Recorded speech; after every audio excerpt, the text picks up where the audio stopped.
Okay, so today we're diving deep into something that affects millions of people. Diabetes mellitus. Yep. And whether you're dealing with it personally, know someone who is, or just want to learn more, well, we aim to give you a clear and engaging overview using these super interesting materials we've been looking at. Exactly. So consider this like your fast track to becoming really knowledgeable about diabetes, which Mhm. at its heart is all about how your body handles blood sugar, glucose. Right, that essential fuel that keeps us all going. And insulin plays a key role in all of this. Oh, absolutely. It's a hormone made in the pancreas. Hmm. And you can picture it kind of like a key, unlocking the doors of your cells to let glucose from your blood get in and be used for energy. Perfect analogy. Now, the main problem with diabetes is that it can develop in a couple of ways, sometimes even both. Yeah. It's either that your cells don't respond as well to insulin signal, which we call insulin resistance, or your pancreas just doesn't make enough insulin to start with. That's insulin deficiency. But it's super important to remember that while high blood sugar over time can lead to some serious health complications, Right. with the right knowledge and proactive care, people can and do live long, active lives with diabetes. Absolutely.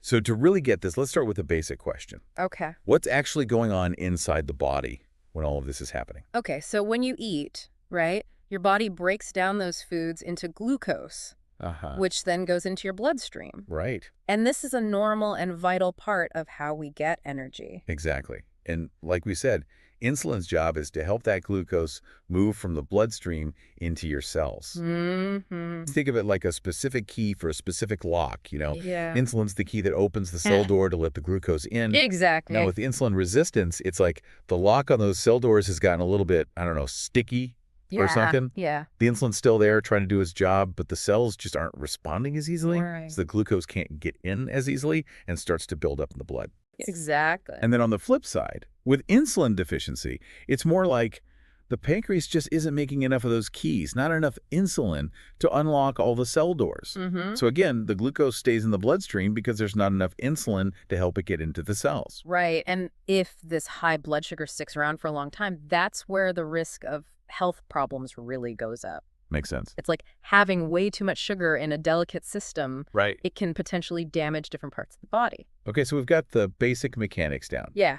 Now, to really understand this, we need to address a key question. Okay. Are all cases of diabetes the same?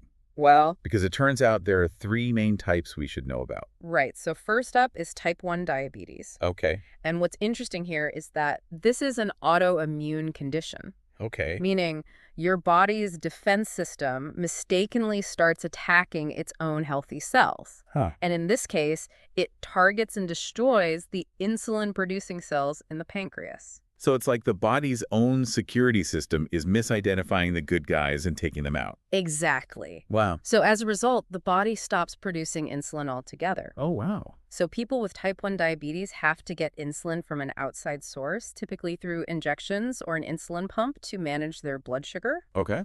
And this is often diagnosed in childhood or adolescence, Uh-huh. but it's really important to note that it can actually happen at any age. Okay. Then we have type 2 diabetes, which, as I understand it, is the most common form. Yes. Type 2 accounts for the vast majority of diabetes cases. Okay.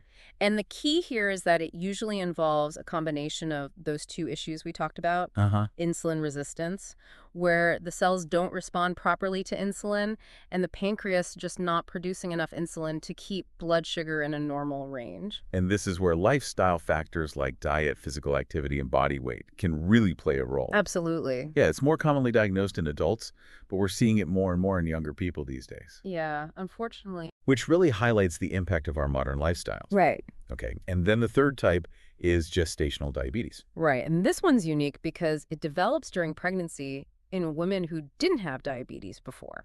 So a woman can develop this condition specifically during her pregnancy. Exactly. It affects how her body handles glucose during that time. Okay. The good news is that in most cases, gestational diabetes goes away after the baby's born. Okay. But it's important to know that women who've had gestational diabetes have a higher risk of developing type 2 diabetes later in life. So regardless of the specific type, the fundamental challenge is still there.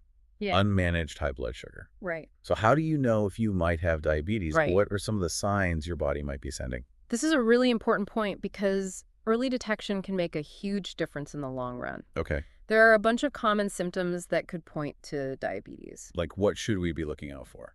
Well, frequent urination is a big one, Okay. often with increased thirst. You might find yourself going to the bathroom way more than usual and always feeling thirsty no matter how much you drink. Right. That makes sense. Yeah, If there's extra sugar in your blood, the body would try to flush it out by peeing more. exactly. What are some other lines? Extreme fatigue is another one. Mm-hmm. Even if you think you're getting enough sleep, you might feel super tired and low on energy because your body isn't using glucose for fuel as efficiently. Got it. Unexplained weight loss can also be a red flag. Oh, really? Even if you're eating normally or even more? Yeah, exactly. That's interesting. You'd think high blood sugar would make you gain weight, but it can actually be the opposite. Precisely. And then there's blurred vision, which can happen because high blood sugar can mess with the lenses in your eyes. Okay. Slow healing of cuts and bruises is another sign, as is numbness or tingling in your hands or feet. So it sounds like quite a range of possible symptoms. Yeah. You mentioned earlier that the onset might be different between type 1 and type 2. Yes, that's an important difference. With type 1 diabetes, the symptoms often come on really fast, sometimes developing over just a few weeks or months. Mm-hmm. But with type 2, they tend to appear much more gradually, Yeah. often so subtly that you might not even realize anything's wrong for quite a while. Right. And that's why regular checkups are so important, especially if you have risk factors for type 2. So if someone is having these kinds of symptoms, what's the next step? How is diabetes actually diagnosed? The next step is definitely to talk to your doctor. Okay.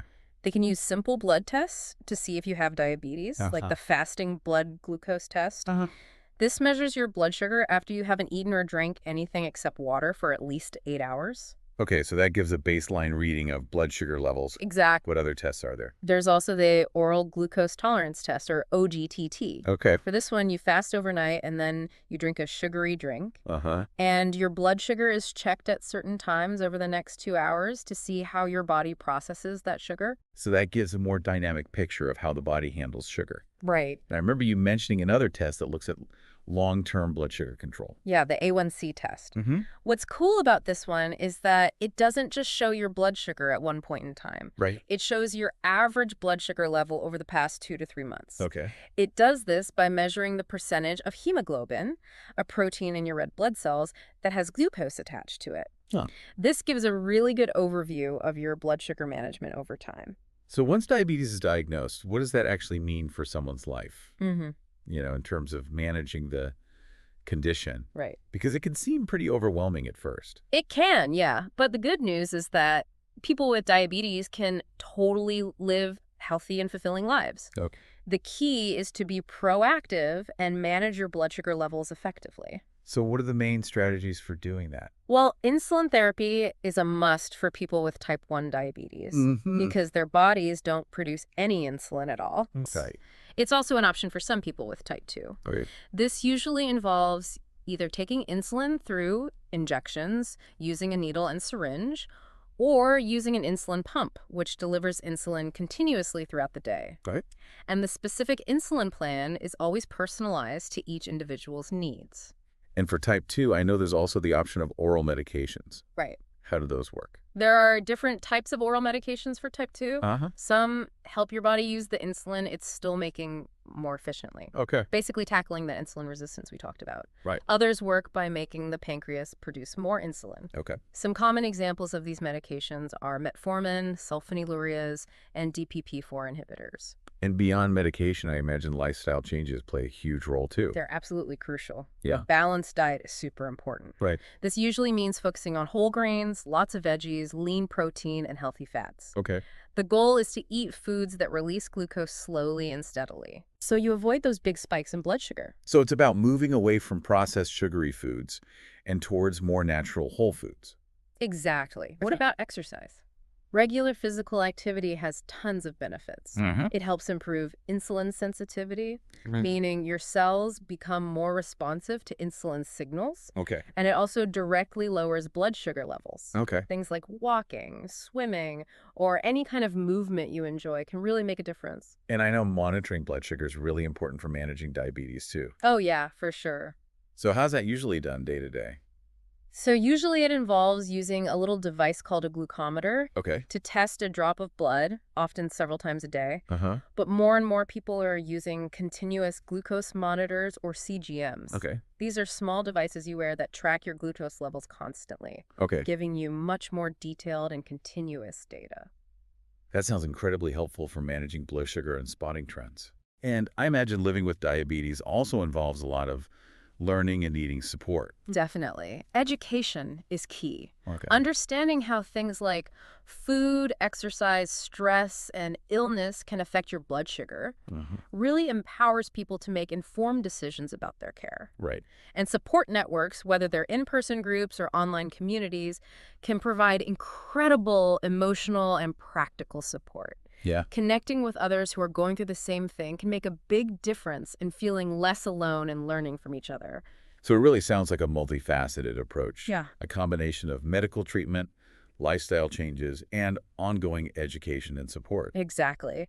And while there isn't a cure for diabetes right now, it's super important to remember that type 2 diabetes is often largely preventable. That's definitely good to hear. Yeah. What can people do to lower their risk of developing type 2 diabetes? By making healthy lifestyle choices. Things like maintaining a healthy weight, eating a balanced and nutritious diet, and getting regular exercise can really reduce the risk. Okay. These are proactive steps that can have a huge impact on long-term health. And for those who are already living with diabetes, what's the outlook in terms of their health and well-being? Well, managing your blood sugar levels is key to preventing or delaying long-term complications from diabetes, Okay. like heart disease, kidney problems, nerve damage, and vision issues. Right. The earlier you're diagnosed and the better you manage it, the more positive the outlook tends to be. Yeah. It's all about taking those steps to protect your health. So the takeaway here is that while diabetes is serious, it is manageable. Absolutely. It requires attention to lifestyle, working with your doctor, and having a good support system. Exactly. And for those who don't have diabetes, understanding that strong connection between lifestyle and type 2 diabetes can be a really good motivator for adopting and sticking to healthy habits. This has been a really insightful deep dive. It really shows how understanding a basic process like glucose regulation can so deeply affect our overall health and well-being. Mm-hmm. It definitely makes you think about the everyday choices we make and how they contribute to our long-term health. Yeah, absolutely. Well, thank you so much for explaining all of this. Of course, happy to help. It's been really helpful, and I'm sure our listeners will appreciate it too. I hope so. So until next time, keep on diving deep.